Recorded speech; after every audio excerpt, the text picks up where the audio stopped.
Hoje nós vamos falar sobre o neopentecostalismo, não confundir com pentecostalismo, embora ele tenha se originado no contexto pentecostal. E o que ele seria? Ele surgiu em meados do século passado, lá nos Estados Unidos. Inclusive o nome que ele tinha era confissão positiva. A ideia de que você, através das palavras, você gera realidade. E isso não vem do cristianismo, então ele tem uma origem de fato pagã.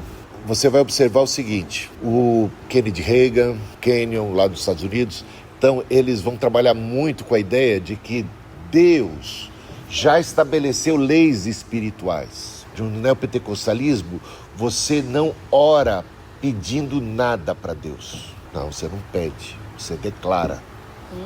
Porque Deus já deu. Você já tem direito à cura. Deus já deu a cura. Tudo que Deus tinha que fazer, Ele já fez. Agora é você conhecer a chave que traz à realidade essas bênçãos que já são entregues. Então você simplesmente precisa afirmar a cura.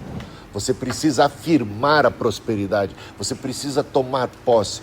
Existe uma chave, aí você vai ter um livro famoso do Kennedy Reagan, que é o nome de Jesus. O nome de Jesus é usado como uma chave, um abra-sésamo, para destravar esse mundo espiritual. Não há um contato necessário com Deus. Eles vão falar muito sobre leis espirituais, sobre reino espiritual. Deus já depositou na sua conta, no mundo espiritual, um baita dinheirão, saúde, cura, todas as bênçãos, e você usa o nome de Jesus, manipula o reino espiritual. Você declara, você decreta, você toma posse. Onde está Deus nessa questão? Na confissão positiva, Deus está tão transcendente, tão acima, que você não lida com Ele diretamente. Você não tem que pedir, você só tem que exigir. O que Deus tinha que fazer, Ele já fez. Agora é com você, então não tem soberania de Deus. Nesse livro, o Kennedy Reagan, que é um dos maiores porta-vozes da teologia da prosperidade, diz assim, você não pode pedir nada para Deus, você tem que exigir. E ele diz assim, orar e depois fala assim, mas seja feita a tua vontade. Você pediu uma coisa para Deus, está errado, você já tinha que chegar chegando. Porque de fato você não está nem lidando com Deus, você só está lidando com o mundo espiritual que já tem, você já está só se apropriando. É como se fosse no supermercado, alguém já pagou a conta, pega o que você quiser. Você vai pegando, toma posse pela fé, é seu, eu me aproprio, eu rejeito isso, você vai ver muito. Eu rejeito isso na minha vida, eu não aceito isso. Vamos supor o seguinte, Jesus no Getsemane, ele estava orando e ele estava pedindo a Deus, se possível fosse, passa de mim esse cálice. E ele diz assim, mas não seja feita a minha, mas a tua vontade. Kennedy Reagan diria, Jesus, você está fraco na fé, porque você está orando e depois, no final da sua oração, você está colocando assim, não seja feita a minha, mas a tua vontade. Só quem tem fraqueza de fé, que ora assim, porque quem tem fé verdadeira, ele transporta a montanha pela fé. Então a fé virou uma varinha de condão. Você tem diante de si um Deus que virou o gênio da lâmpada e não diz para você que você tem direito apenas a 3 pedidos, você tem direito a todos os pedidos que você quiser imaginar. Aí começa a complicar, porque você, de Deus, simplesmente é soberania. Então Deus não tem alternativa mais. Eles vão dizer, tudo que é doença, pobreza, dificuldade, sofrimento, tudo isso é do diabo, tudo isso é maldição. Então, só está doente quem não tem fé. Só está sofrendo quem não tem fé. Só está pobre quem não tem fé. Eu aprendi desse jeito. Por quê? Porque eles se baseiam sempre no sacrifício que Jesus fez na cruz. Não disse que Jesus levou todas as doenças? Sim, você leu o artigo que eu escrevi a respeito? Eu li o artigo, achei maravilhoso. Eu li o livro do Kennedy, sim, né? Li outros também. E lá eles fortificam a gente, pra gente ter a fé. Pra gente acreditar no sacrifício de Jesus. É isso que eu entendo. Mas aí que tá. No sacrifício. Acreditar. Porque o que você tem agora realmente a pouca fé que a gente tem. Porque com a fé a gente consegue tudo.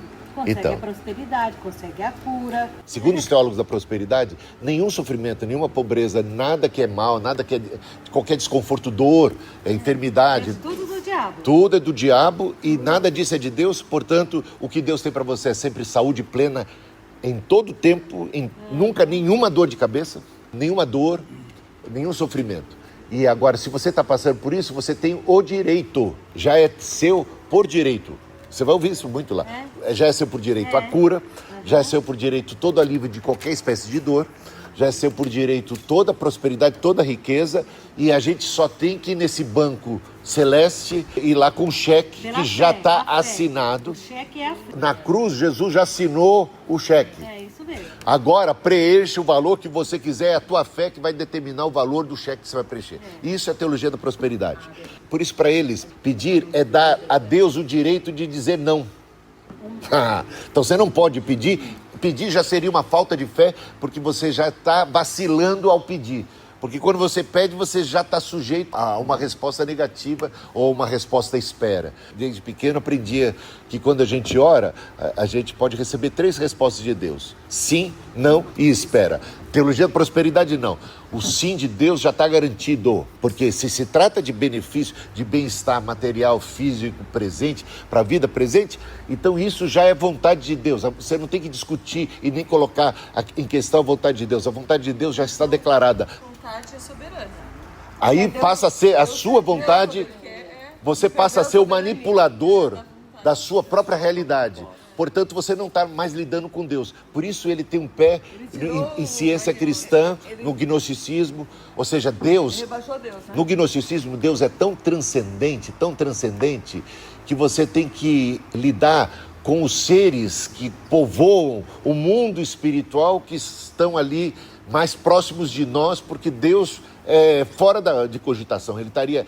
E neles a mesma coisa basicamente acontece. São as leis espirituais que regem o mundo espiritual que conta.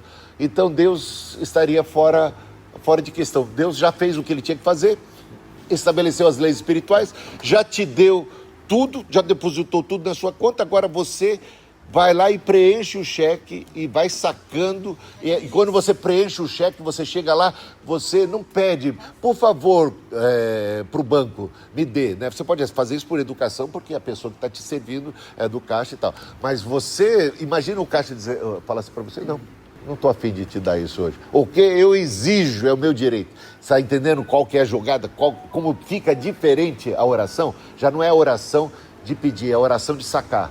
O texto que a Graça mencionou, Isaías 53. Na cruz ele levou sobre si as nossas dores e ele levou sobre si as nossas enfermidades. A questão significa que eu aqui e agora estou automaticamente em Cristo, livre de qualquer problema, de qualquer dor, de qualquer enfermidade? Que eu já tenho por direito isso? Deus já decretou, estou livre da dor e da enfermidade? Será que a palavra dor e enfermidade devem ser interpretadas ao pé da letra e já aqui, no tempo presente, eu tenho todo esse direito? Uma coisa que a gente pode analisar é o capítulo 1 de Isaías, é o contexto em que Isaías escreve o uso que ele faz da palavra enfermidade. Quando você lê o capítulo 1, ele vai dizer assim, toda a cabeça está enferma e todo o coração está enfermo, desde a planta do pé até a cabeça. Não há ação, mas feridas, contusões e chagas abertas, não exprimidas. É o versículo 5 e 6, tá? Chagas não exprimidas, nem atadas, nem amolecidas com óleo. Interprete isso aqui literalmente. Então você chegaria a dizer que todo o povo de Israel está enfermo, desde a planta do pé até a cabeça, com chagas espalhadas por todo o corpo. E as feridas completamente expostas. Essa era a realidade? Uma praga se abateu e todo mundo estava enfermo da cabeça aos pés com chagas. É óbvio que Isaías está denunciando a pecaminosidade do povo. Esse povo está manchado pelo pecado da cabeça aos pés. Enfermidade sendo utilizada como uma metáfora. Isaías 53, aí a gente vai ler versículos 4 e 5. Certamente ele tomou sobre si as nossas enfermidades.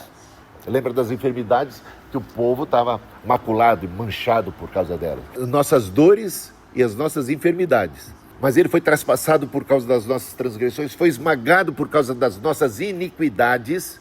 O castigo que nos traz a paz estava sobre ele, pelas suas pisaduras fomos nós sarados. Então, o quadro é um quadro semelhante. Cristo está morrendo pelos nossos pecados. É claro que isso tem implicações para uma cura, para um benefício físico. Sim.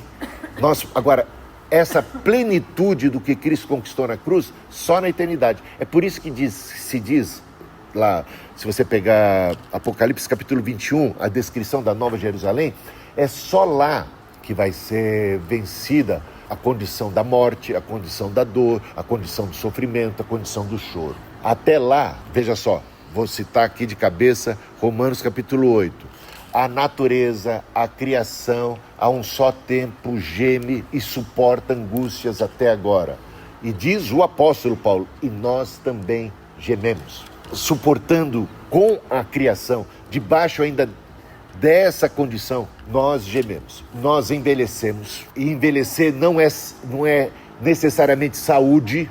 O processo de envelhecimento é um processo que nos encaminha para a morte. Tudo vai definhando. Então, se você quiser decretar, decrete contra o envelhecimento, contra as rugas, contra cabelo branco, cabelo que cai, contra os ossos que vão começar a perder sua firmeza. Os neurônios estão morrendo um atrás do outro. Depois dos 30, já está na descendente e caminhando para o abismo. Sabe por que a gente se encurva, meus irmãos? Conforme a idade chega, porque a terra chama. Vem cá, isso é mercadoria minha. Viemos do pó e ao pó voltaremos. Estamos ainda sujeitos a todas essas mazelas, inexoravelmente. Cristo, na cruz, ele carregou sobre si as nossas dores, ele quebrou a maldição. É verdade, mas a gente ainda está sujeito à morte. Mas a maldição maior de todas é a morte. Por que então nós estaríamos ainda sujeitos à morte? Então você chegar e confrontar alguém que prega a teologia da prosperidade e fala assim, e a morte então? Se ele carregou sobre si as dores, as enfermidades, não carregou sobre si a maldição da morte, que é o maior de todos os nossos inimigos? É claro que na cruz ele carregou a maldição da morte, mas nós só receberemos isso no dia da segunda vinda de Cristo. Nós temos hoje as primícias, nós temos os primeiros frutos, experimentamos de tudo que Deus tem, já o antegozo do céu, mas a plenitude, quando ele vai enxugar do nosso rosto toda lágrima, quando ele vai nos ressuscitar e nos dar um corpo, aí sim, imortal e incorruptível, é na segunda vinda de Cristo, é na vida além, é na Nova Jerusalém. E a Nova Jerusalém é o lugar onde essas coisas serão passadas. A morte, a dor e o sofrimento. Aqui tem morte, dor e sofrimento. Aí eu chego para qualquer pessoa que declare que Isaías 53 está dizendo que nós não temos que ter mais enfermidade, porque ele levou sobre si a nossa enfermidade, é só uma questão de tomar posse. Eu digo, mas ele está dizendo aqui no mesmo texto que ele levou sobre si as nossas dores. Então você não está mais sujeito à dor, certo? Então vamos fazer o teste da marreta. Pega põe a mão aí. Vamos dar uma marretada. Não pode dizer ai. Gente, é claro que vai doer. É claro que qualquer pregador da teologia da prosperidade, quando ele dá uma topada do dedinho menor em qualquer canto de cadeira, qualquer coisa, dói. Não tem como alguém nesse mundo entender que nós estamos isentos à dor, porque Cristo já levou. Está entendendo, Graça? Não tem como. É uma teologia, assim, deles, é uma teologia muito furada, que ela não passa em qualquer teste. Inadequada, ela não passa em teste nenhum. Vamos falar do apóstolo Paulo. Pega 1 Coríntios capítulo 12.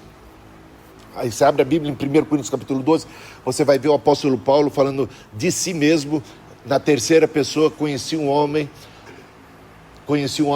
para não falar de si, ele fala, conheci um homem, não sei se na carne ou no espírito, foi arrebatado, foi ao terceiro céu. O terceiro céu é o céu de Deus, é o céu onde Deus habita.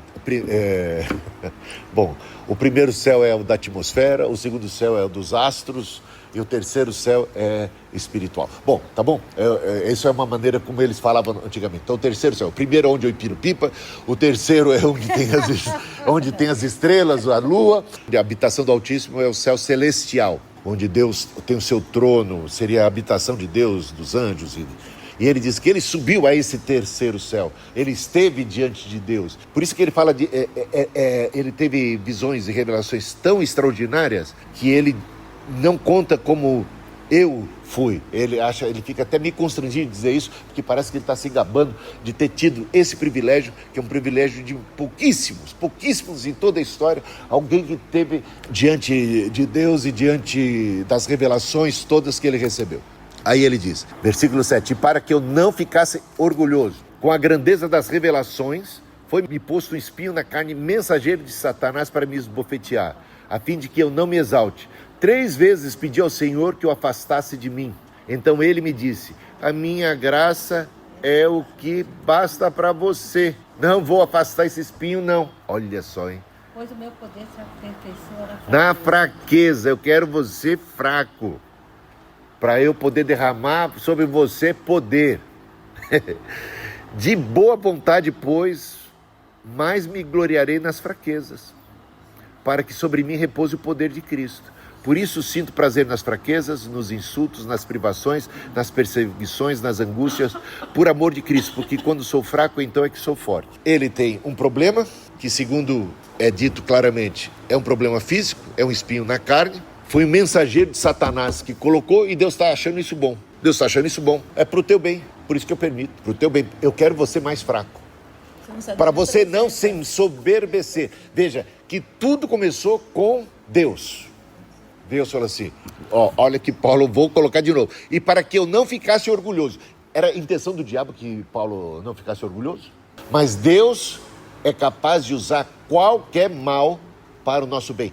Todas as coisas cooperam para o benefício daqueles que amam a Deus. Todas as coisas. E quando ele fala disso em Romanos capítulo 8, ele cita enfermidade, ele cita dor, ele cita qualquer espécie de sofrimento, ele cita morte, espada, nudez, perigo, aflição, sofrimento, perseguição, qualquer coisa. Repare bem, Deus é soberano. Paulo chega diante de Deus, ele não chega como quem tem um cheque já preenchido e sacando a cura imediata e decretando e exigindo. Ele chega e ora. Olha, o apóstolo Paulo orava uma vez por qualquer pessoa e essa pessoa era normalmente curada, né? Ele orou 3 vezes para ser curado e não foi curado, e Deus disse: não, eu tenho um propósito nessa enfermidade. Ela veio para que você não se ensoberbecesse, para que você ficasse, se mantivesse humilde diante da tamanha revelação. Eu te dei tanta graça, meu filho, que eu estou com medo de você ficar soberbo. Então eu vou te dar um espinho na carne. Ou seja, isso vem por meio de Satanás. É como se Deus... Lembra com Jó? A experiência de Jó é muito parecida. Jó é uma pessoa muito abençoada por Deus. O diabo suspeita que Jó só serve a Deus porque Deus é tão bonzinho com ele. Fala assim, é muito conveniente, né? A gente servir a Deus e receber de Deus tudo quanto é bom, assim, até eu, né? Quase que o diabo está falando, até eu, né? Ou seja, de alguma maneira ele está colocando em xeque o amor e a relação que Jó tem com Deus. Ele fala assim, esse amor de Jó por você, essa fidelidade é interesseira. Ele só faz isso porque ele tem interesse em todas essas benesses que vêm do Senhor para ele. Então assim é fácil. Quero ver se por acaso ele não tiver nada disso, se ele vai continuar te adorando, se ele vai continuar te amando, se ele vai continuar te servindo. Deus fala para o diabo, estou botando fé no meu relacionamento aí com Jó. Pode pôr a mão nele. Pode feri-lo com enfermidade. Pode. Ou seja, isso dá a ideia de que nada do mal vem a nós sem passar pelo crivo de Deus. Né? Por isso a gente tem que dar graças a Deus. Todas as coisas. Olha só que coisa, né? Em tudo dai graças. Agora, o que faz alguém da teologia da prosperidade? Ele rejeita, ele repreende, ele bate 3 vezes na madeira, que é muito supersticioso normalmente. Não, aí ele não bate. Aí ele fala assim, está amarrado. É a mesma, é o equivalente evangélico para bater 3 vezes na madeira ou falar, vira essa boca para lá, né? O que é isso? Sai espírito de pobreza, sai espírito de enfermidade, sai espírito de não sei das coisas. Provavelmente Paulo poderia ter orado assim, sai espírito de enfermidade. Ele pode ter orado isso. Eu acho que a gente pode orar. Sai enfermidade, sai esse espírito que trouxe, que é o mensageiro de Satanás que me colocou esse espinho. Repreendo isso. Isso vem do inferno, isso vem de Satanás. Repreendeu, ótimo. Chegou Deus e falou para ele, não, a minha graça te basta. Isso é para o teu bem. Eu estou trabalhando na tua alma, eu estou cuidando do teu espírito, eu estou zelando por você, eu estou também te ajudando a ser mais humilde e até ser uma pessoa mais solidária e compassiva em relação a todos os demais que sofrem. Que coisa, hein? Aí você tem o apóstolo Paulo. Tem um outro episódio que seria o de Timóteo. Paulo diz para ele: eu recomendo que você não beba somente água, mas tome também vinho, por causa das suas constantes enfermidades estomacais. Calma aí, por que Paulo não chegou, já repreendeu essa enfermidade? Porque o Timóteo já não repreendeu a própria enfermidade, já declarou cura e já tomou posse? Por que Paulo está recomendando remédio, alguma espécie de medicamento para amenizar a sua dor e seu sofrimento, em vez de chegar com o cheque já assinado por Jesus, ir no banco das bênçãos celestiais desse mundo, nesse universo, e ir lá e sacar a bênção, sacar a cura? Então tá estranho. A gente vai sacar uma bênção no caixa eletrônico? É do mesmo jeito que eles pensam. Você já tem a senha é Jesus, tá? Usa o nome de Jesus e declara. O login é Jesus e a senha é por aí. Voltando aqui, tem alguns versículos nesse sentido, né? Filipenses 1:29. Pois a vocês foi concedido o privilégio, não apenas de crer em Cristo, mas também de sofrer por Ele.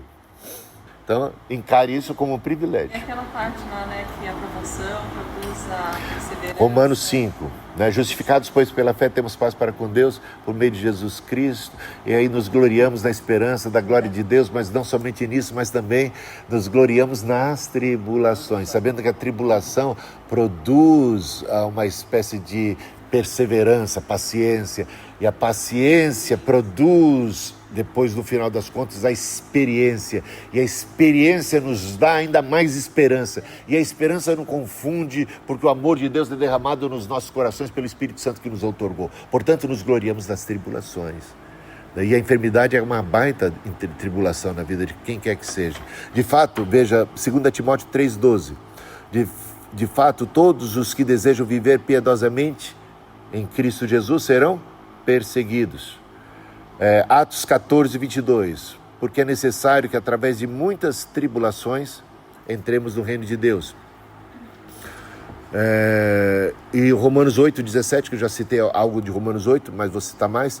E se somos filhos, então somos herdeiros de Deus e co-herdeiros com Cristo, amém? Todo mundo fala, amém. Essa parte todo mundo, até aí a teologia da prosperidade, esse versículo, a metade desse versículo está na Bíblia dos teólogos da prosperidade. Mas a outra metade não. Por quê? Porque a outra metade diz: se de fato participamos dos seus sofrimentos. Eles dizem, Jesus já sofreu na cruz para que a gente não sofra mais. É isso que eles dizem. Não, a Bíblia diz ao contrário. Se Cristo sofreu, é um privilégio nós participarmos do seu sofrimento. A Bíblia fala de que quem quer seguir a Jesus tem que negar a si mesmo e carregar cruz. Não pode você, como cristão, falar assim: Jesus já carregou a cruz no meu lugar, eu não tenho cruz nenhuma para carregar mais.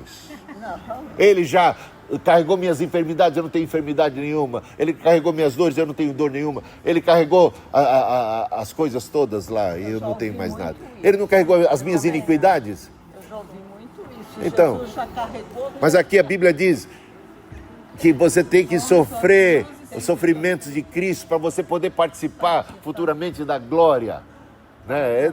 Mas tem mais versículos. A resposta do Nel para alcançar Deus não permite coisa ruim. E que você deixou brecha para o diabo entrar na É sua vida. isso. Isso que aparece a doença. Eu tinha a falta de dinheiro. uma vez uma dor de garganta e um membro da igreja, Deixar a brecha. eu estava com febre, estava meio acamado, estava meio de molho, já era pastor.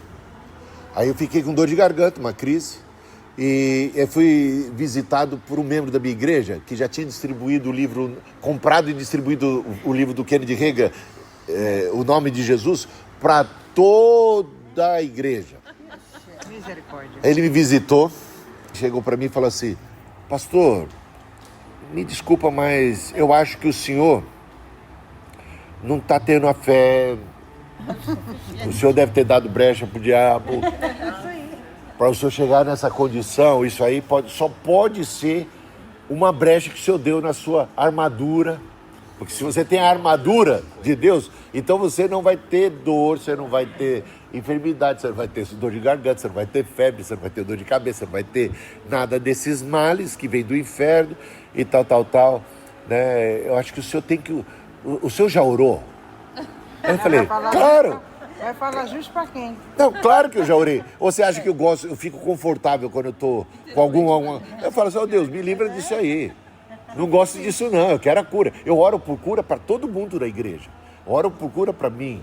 Eu oro por cura sempre.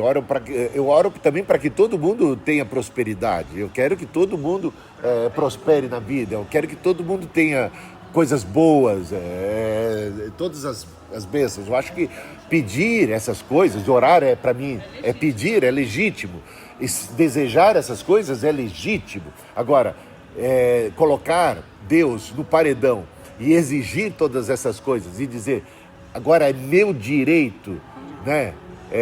Tem uma música que dizia assim, eu quero de volta o que é meu. Restitui. A palavra restitui. Deus pode restituir? Deus pode, faz isso. Agora, eu não posso chegar para Deus e ordenar a Deus. Restitui. Aí alguém me disse, não, ele estava falando para o diabo. Bom, se estava falando com o diabo, a música, porque eu fiz uma crítica a essa música muito, quando ela saiu, eu basicamente proibi que as pessoas cantassem a música na Igreja Metodista Livre. Eu cheguei pesado. Por quê? Porque eu falei assim, que ousadia, você não está no espírito da Bíblia, do espírito do Evangelho. Porque a parábola do filho pródigo, ele, por causa do pecado, por causa da sua rebelião, e ele perdeu tudo. Agora, quando ele voltou para casa, ele não chegou para o pai dele e disse, restitui, eu quero de volta o que é meu. Quem? Como? Você não tem mais direito a nada. Ele levou tudo. Né? Você está entendendo? Ele chegou de volta e falou assim, Senhor, pai, eu não sou digno de ser tratado como filho. Mas se o Senhor puder me tratar como um dos seus empregados, dos seus servos, já seria bom demais para mim. O Senhor pode me admitir, eu errei, eu pequei contra o Senhor, eu não tenho direito a nada. É isso. Esse é o Evangelho. Tudo que vier de Deus é graça, não é direito meu, né? Não é direito meu, é graça. Aí ele não pode chegar e pedir. Mas aí eu estava falando do que mesmo? Aí, o senhor já orou? Eu falei, claro que eu já orei. Então o senhor não orou certo. Ai, meu Deus, são fraquinhos, querendo ensinar. Porque o senhor não tem que pedir, o senhor tem que exigir. Passado 1 ano, 2, e aí o filho dele tinha acabado de tomar bezetacil. Aí o médico comentou comigo, eu não sei o que dá nessas crianças, todo mês eles vêm aqui, tem problema de dor de garganta, eles vêm aqui, tem que tomar até bezetacil para sair da crise. Olha só, 1 Pedro 2,24, ainda falando de Isaías 53. Por que esse texto é importante? Porque ele está se referindo a Isaías 53. Dá uma lida. Ele mesmo levou os nossos pecados em seu corpo, sobre o madeiro, para que, tendo morrido para os pecados, vivamos para a justiça. Pelas suas feridas vocês foram curados. Alguém tem alguma dúvida de que ele esteja se reportando a Isaías 53? Não, nenhuma, né? Ele usa a mesma expressão. Ele levou sobre si, só que ele substitui a palavra enfermidade por pecado. Calma aí, Pedro, você está tomando uma liberdade aqui com o texto? Você não está sendo fiel às Escrituras Sagradas? Você está usando a palavra pecados no lugar de dores e enfermidades. Ele está interpretando. Porque ele conhece, lembra aquilo que eu te falei? Ele conhece o capítulo 1, ele conhece o contexto, ele sabe que o uso da palavra enfermidade era como uma metáfora para pecados, como eu coloquei para vocês. Se vocês tinham dúvida dessa hermenêutica, dessa interpretação, porque a Bíblia precisa ser interpretada dentro do próprio contexto, o contexto maior das Escrituras, ele esclarece.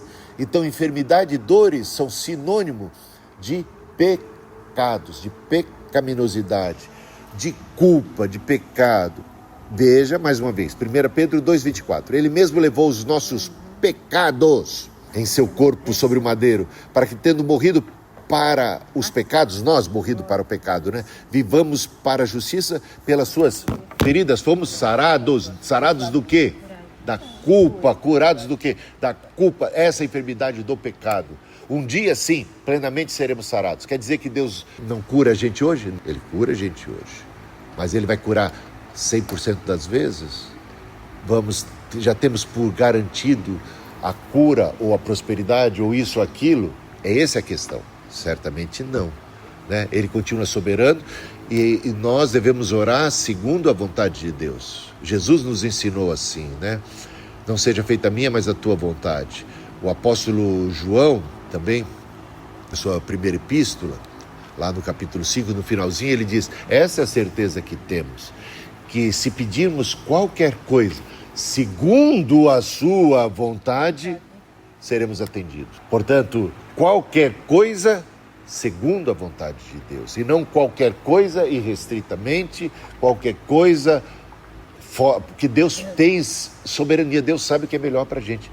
Se uma coisa é melhor ou não, por exemplo, se o emprego é melhor ou não, se eu tenho opções de emprego, qual é o melhor? Quem sabe? Às vezes aquilo que há caminhos que aos olhos dos homens parece ser bom, mas o seu fim não é o melhor, né? Então só Deus sabe o que realmente é bom. Portanto, eu não posso chegar, eu decreto que aquele emprego vai ser meu, né? Isso aí, talvez você pode quebrar a cara. Pode ser que Deus fale assim: então vai. Já que você está querendo tanto, então tome. Por que você não se sujeita à minha vontade e deixa eu governar a tua vida, não é? Entendeste? É por aí. Só que hoje nós só estamos arranhando o assunto. Semana que vem tem mais, tá bom, pessoal?